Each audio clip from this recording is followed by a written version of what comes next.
waa gaay tey mooy dernière face à face Reug Reug Sa Thiès nañ leen dem seetaani Reug Reug bi mu egsee ci salle bi lan la def ak nu mu face à face bi commencé ñu dem seetaani vidéo bi léegi léegi ñu ñëwaat.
waa jaajëf gaay saaraat naa leen bu baax a baax ginnaaw bi ngeen seetaanee vidéo pare gis ngeen sawaay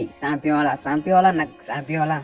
way champion du ñàkk bés quoi mais yal na ko yàlla defal jàmm rek